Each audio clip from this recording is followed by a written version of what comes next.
Selamat sejahtera, selamat malam. Disebabkan live teacher kita terdapat gangguan teknikal, jadi teacher akan bincangkan ataupun uploadkan dalam bentuk video rekaman. Jadi saya harap pelajar-pelajar semua dapat memanfaatkan video ini sebelum peperiksaan Anda. So, apa yang dibincangkan adalah bab 4 pemakanan sukan ya. So, kita lihat soalan yang pertama ini adalah berkaitan dengan pengkelasan nutrin.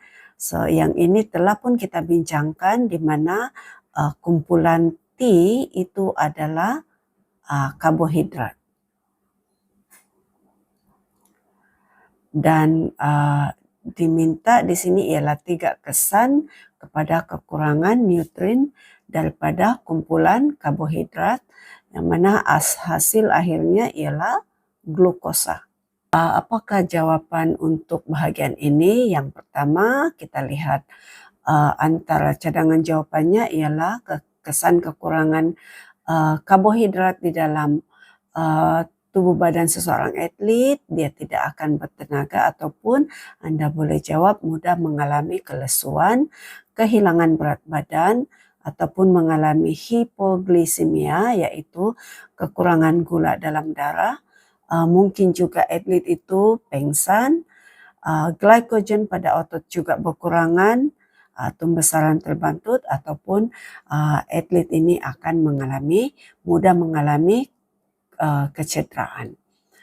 Soalan yang kedua ialah 2 kepentingan makanan kumpulan S dalam meningkatkan prestasi seseorang atlet. So, kumpulan S di sini dalam gambar raja ini adalah berkaitan dengan kumpulan protein. Kumpulan protein hasil akhirnya ialah asid amino. Asid amino. Maknanya dia berkaitan, soalan ini adalah berkaitan dengan kepentingan protein dalam meningkatkan prestasi, meningkatkan prestasi atlet. So, kita lihat cadangan jawabannya. Yang pertama, protein ini adalah untuk pembentukan sel darah merah dan juga hemoglobin, juga menjadi sumber tenaga yang ketiga, yaitu selepas karbohidrat dan juga lemak. Juga untuk membaik pulih tisu ataupun membina sel atau tisu yang baru, juga untuk proses penguncupan otot. Yang ketiga ialah mengapa atlet tidak digalakkan mengambil makanan daripada kumpulan R. Kumpulan ini adalah kumpulan makanan yang berasaskan lemak. So, hasil akhir lemak ialah gliserol ataupun asid lemak. Asid lemak. Jadi kenapa atlet tidak digalakkan untuk mengambil makanan daripada kumpulan lemak?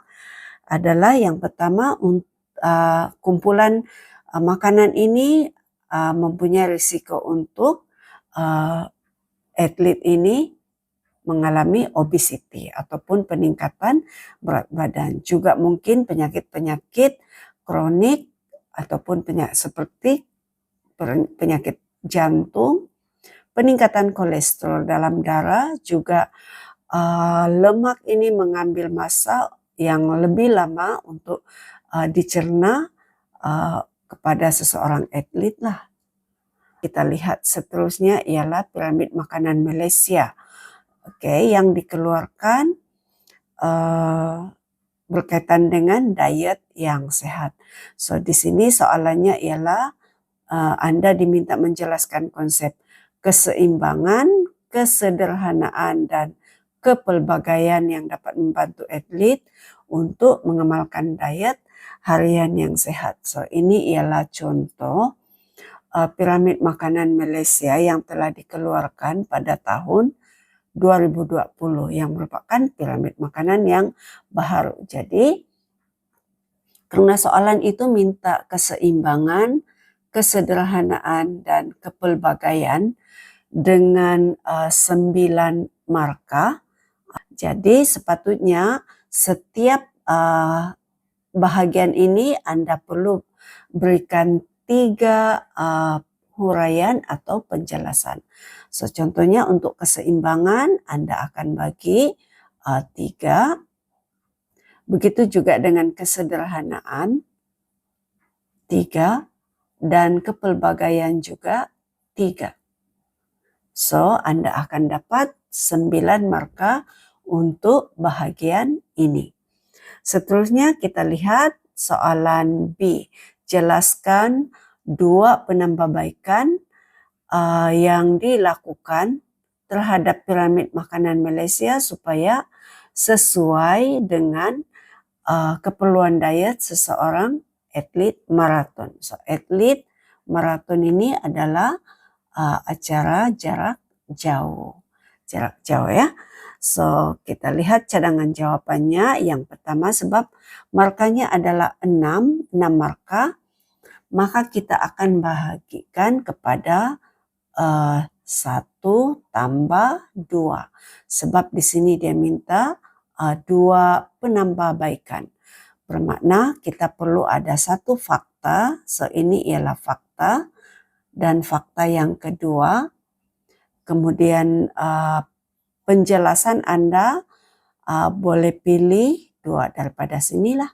So, kita bagi 1 fakta ditambah dengan 2 huraian untuk mendapat 6 markah.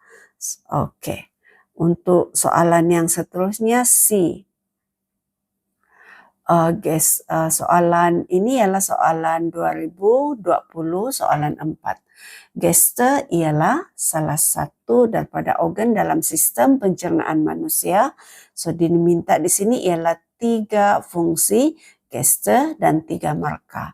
Jadi, kerana kata tugasnya nyatakan, di sini mungkin kalau menggunakan 1 patah perkataan tidak cukup untuk memberikan jawaban bagi fungsi gester. So, pelajar-pelajar perlu berikan dalam bentuk frasa.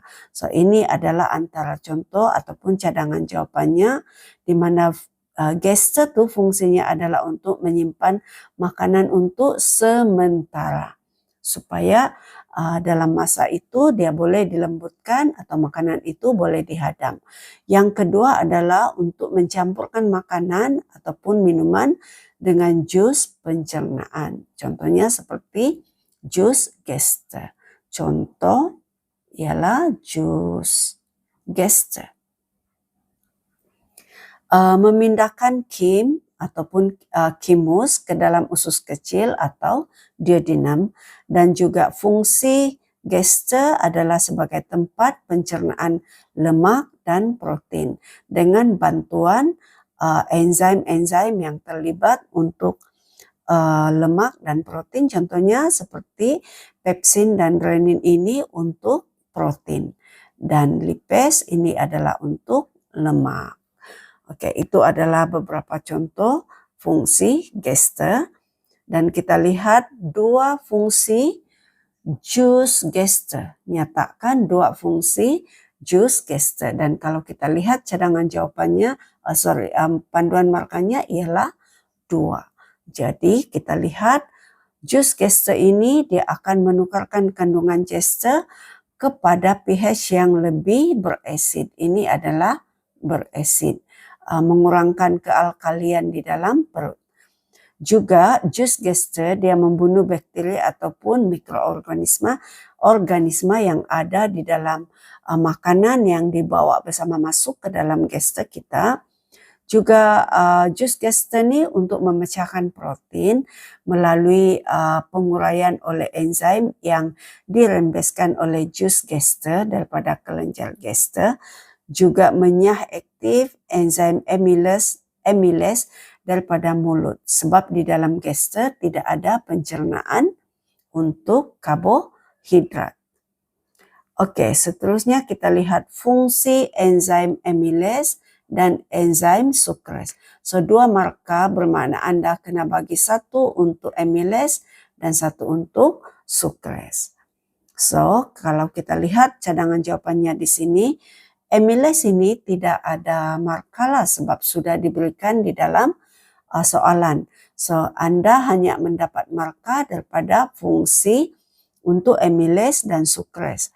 So, Anda hanya berikan satu untuk sucrase dan satu untuk amylase. Oke, soalan 2020, soalan 7 nih, meminta Anda menyatakan 3 fungsi air dalam tubuh badan. 3 saja. Kata tugasnya nyatakan, so Anda boleh berikan dalam bentuk frasa. Berikan dalam bentuk frasa.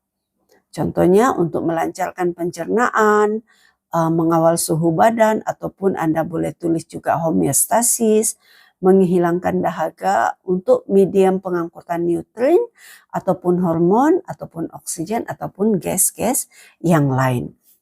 Oke, juga fungsi air untuk pengangkutan bahan kumuh dan menghalang tubuh badan atau tubuh badan kita daripada mengalami dehidrasi.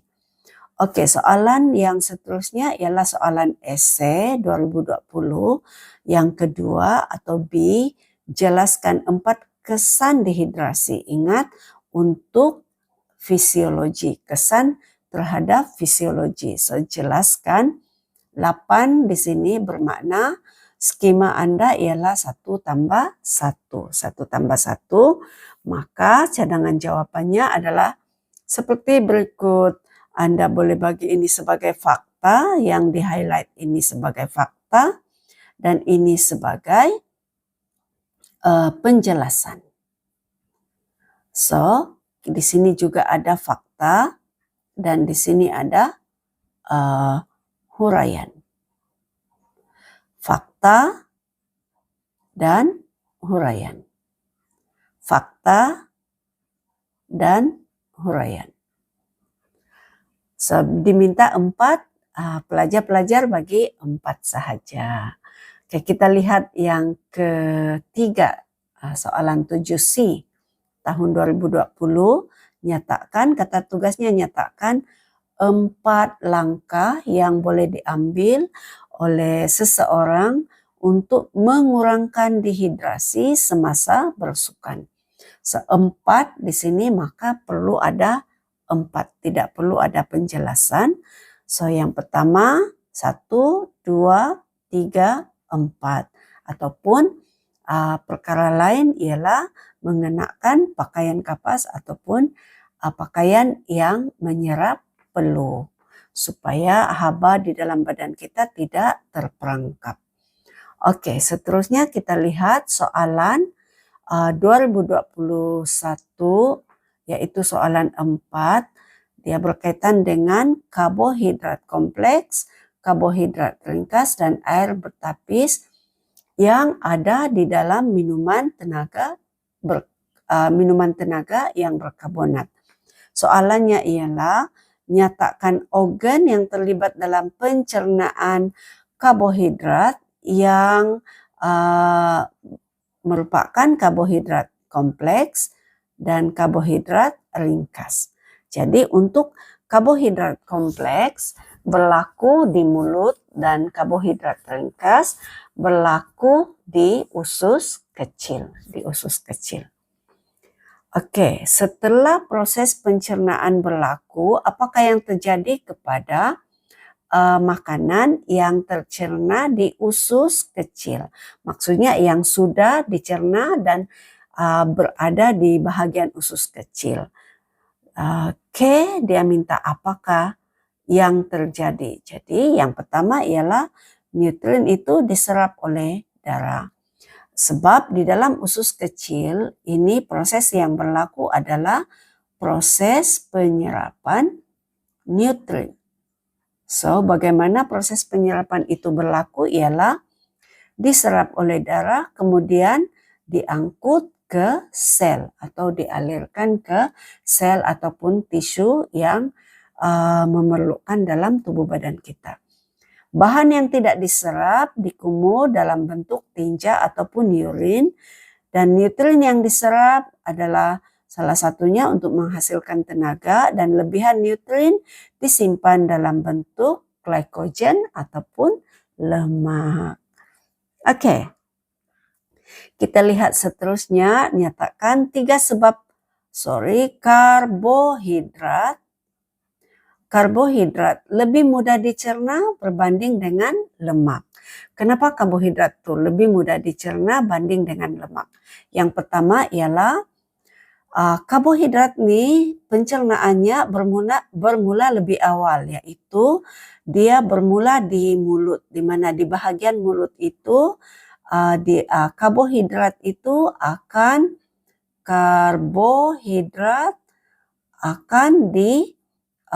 bertindak balas dengan enzim amylase yang berada di dalam air liur, kelenjar air liur yang dirembeskan oleh kelenjar air liur kita. Kemudian sampai di gester dia akan berhenti dan disambung semula di usus kecil, yaitu di bahagian duodenum. Binaan dan ikatan karbohidrat itu lebih ringkas berbanding dengan lemak. Kalau kita lihat di sini lebih kompleks, sedangkan karbohidrat itu lebih ringkas. Dan molekul lemak itu adalah lebih besar. Jadi dia minta 3 sebab, kita bagi 3 sebab. Oke, soalan esai 2021 takribkan hipohidrasi. Ini dibawa topik keperluan air. So, dia ada 3 istilah penting selain daripada hipohidrasi. Kita ada hyperhidrasi dan kita ada normohidrasi. Oke, untuk hypohidrasi itu kandungan air dalam tubuh badan kita tinggi. Dan untuk normohidrasi itu kandungan air di dalam badan kita itu pada paras yang normal. Jadi kalau hipohidrasi itu adalah kandungan isi padu air dalam tubuh badan kita pada paras yang rendah. Ataupun seseorang itu mengalami kehilangan cecair tubuh yang tidak diganti. So, ada 4 punca hipohidrasi dari aspek fisiologi, yaitu yang pertama karena atlet, di sini dia spesifik kepada atlet, 4 marka ya, maka skemanya 1 tambah 1. So yang pertama itu adalah berpeluh semasa melakukan aktiviti fisikal. Jadi penjelasan ini ialah sebagai fakta dan penjelasannya ialah bahagian ini. Maksudnya ini ialah penjelasan ataupun huraian. Yang kedua, ini sebagai fakta atau isi dan ini adalah sebagai huraian. Dan ketiga, sebagai fakta, ini sebagai huraian. Diarrhea juga boleh menyebabkan berlaku hipohidrasi ya. Jadi ini sebagai fakta dan ini sebagai huraian. So Anda bagi 4 fakta dan atau 4 isi dan 4 huraian. Oke, C. Acara 4x400 meter. Atlet ini dia tidak dapat tunjukkan prestasi yang baik. Jelaskan, kata tugasnya jelaskan 3 perkaitan di antara hidrasi dengan cuaca panas terik yang dihadapi oleh atlet. Oke, kita lihat.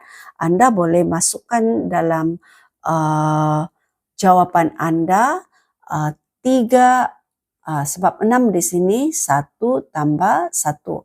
3 fakta atau isi dengan penjelasannya ya.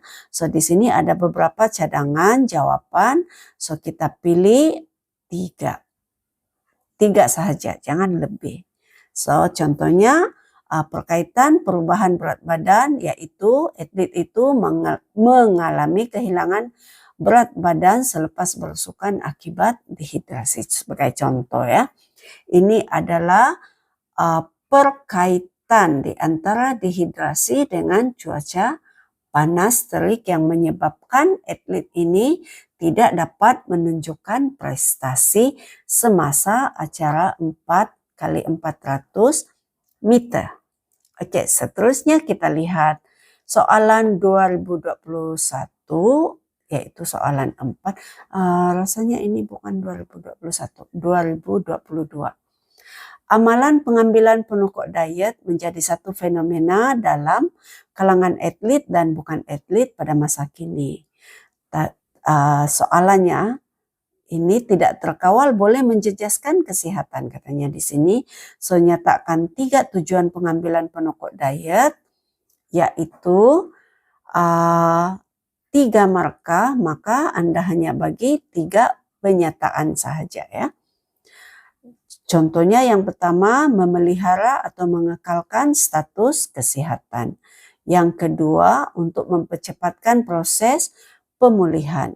Yang ketiga, untuk meningkatkan prestasi fisikal, membekalkan tenaga, meningkatkan jisim otot, ataupun meningkatkan simpanan glykogen dalam otot dan juga hati. Oke, seterusnya kita lihat 3 perkara yang perlu dipertimbangkan oleh seorang jurulatih semasa merancang pengambilan penokok diet kepada atlet. So, penyataan sahaja, kita masuk dalam penyataan. 3 perkara yang perlu dipertimbangkan. Maknanya jurulatih ini dia perlu fikirkan faktor-faktor ini sebelum dia memberikan penokok diet kepada atletnya. So, ini adalah antara cadangan jawaban yang pelajar boleh masukkan di dalam jawaban sekiranya meminta faktor ataupun perkara yang perlu dipertimbangkan sebelum kita memberikan penokok diet kepada atlet. Dan seterusnya kita lihat yang ketiga, 2 kesan negatif kepada seorang atlet jika penokok diet itu tidak dikawal selia. Maknanya ini tidak dijagalah pengambilannya ataupun tidak dipantau pengambilannya oleh jurulatih. So, yang pertama ialah kemungkinan berlaku kekurangan ataupun lebihan nutrien. Sama ada kesan negatifnya sama ada terlebih ataupun terkurang. Dan juga risiko kandungan penokok diet yang diambil itu mengandungi bahan yang terlarang. Juga terdedah kepada kesan sampingan untuk kesehatan yang mungkin boleh menjejaskan prestasi atlet tersebut. Oke, seterusnya kita lihat soalan esai 2027, soalan 7 2022, yaitu 6 garis panduan pemilihan penokok diet dalam pemakanan seseorang atlet sebagai diet tambahannya ya. So, garis panduan untuk kita mengambil penokok diet. So, ini adalah antara garis panduan yang perlu difikirkan oleh atlet untuk sebelum mereka mengambil penokok diet ya, penokok diet. Oke, seterusnya kita lihat 3 kelebihan sumber makanan lengkap berbanding penokok diet yang dapat meningkatkan kecerdasan dan prestasi seseorang atlet. Oke, sumber makanan lengkap ini maksudnya ialah sumber makanan yang semula jadi, yang makanan sehari-harian kita.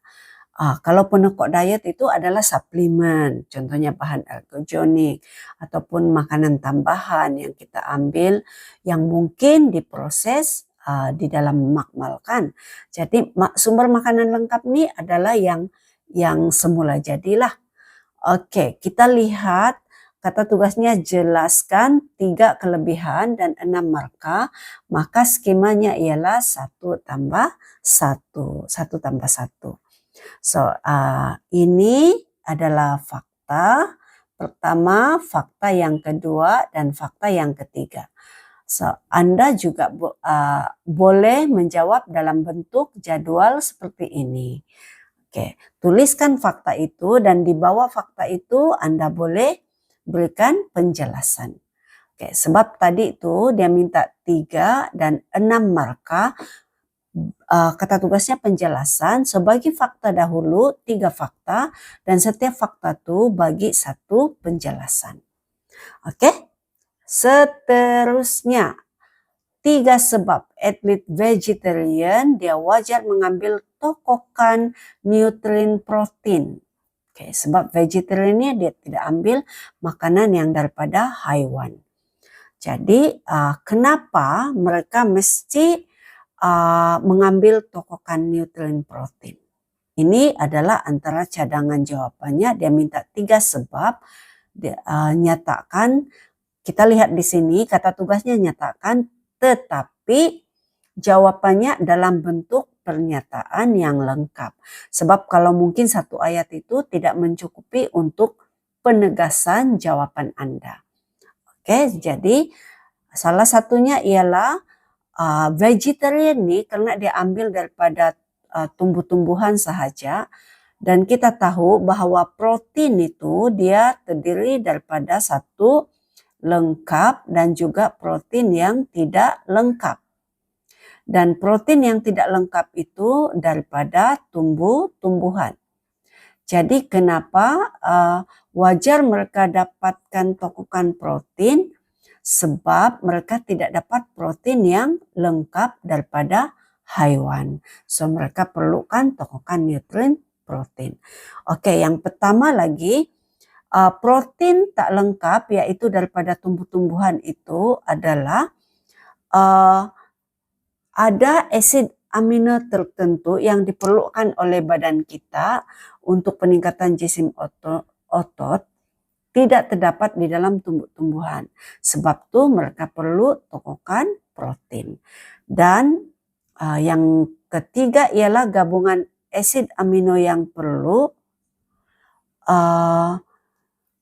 tidak semuanya terdapat di dalam protein tak lengkap yaitu dalam tumbuh-tumbuhan. Oke, seterusnya kita lihat soalan 2023 soalan 4 ya. Pencernaan ialah proses tindakan mekanikal dan tindakan kimia yang menukarkan makanan kepada nutrien yang digunakan oleh tubuh untuk tenaga pertumbuhan dan baik pulih sel. Soalannya, apa maksud pencernaan makanan secara mekanikal dan pencernaan makanan secara kimia? Oke, kimia dan mekanikal. Oke, pencernaan itu ada 2 lah. Yang pertama, mekanikal itu kadangkala disebut juga pencernaan secara fisikal, yaitu penguraian dan pemecahan makanan itu adalah melalui proses pengunyahan oleh gigi ataupun dengan bantuan lidah di dalam mulut. Ini proses pengunyahan.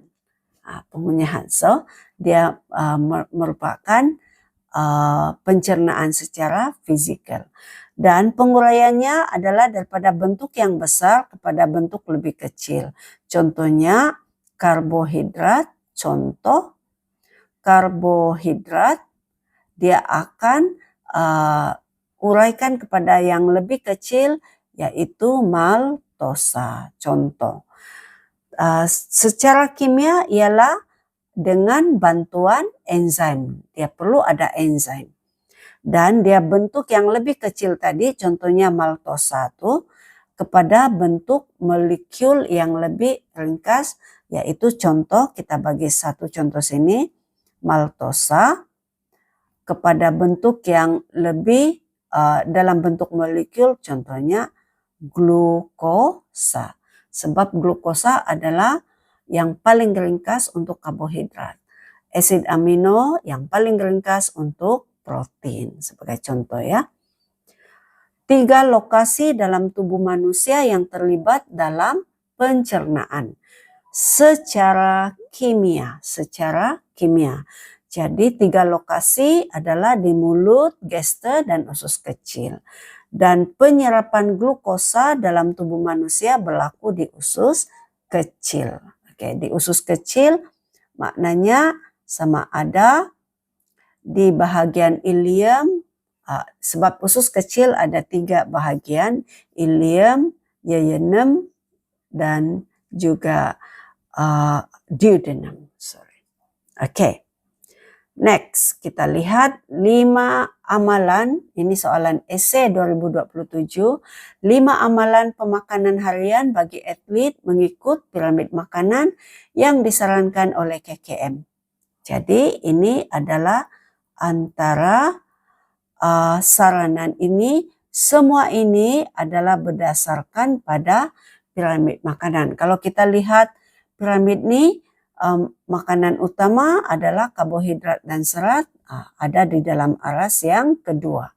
Mengambil sayur-sayuran, serat dan fiber ada di aras yang pertama.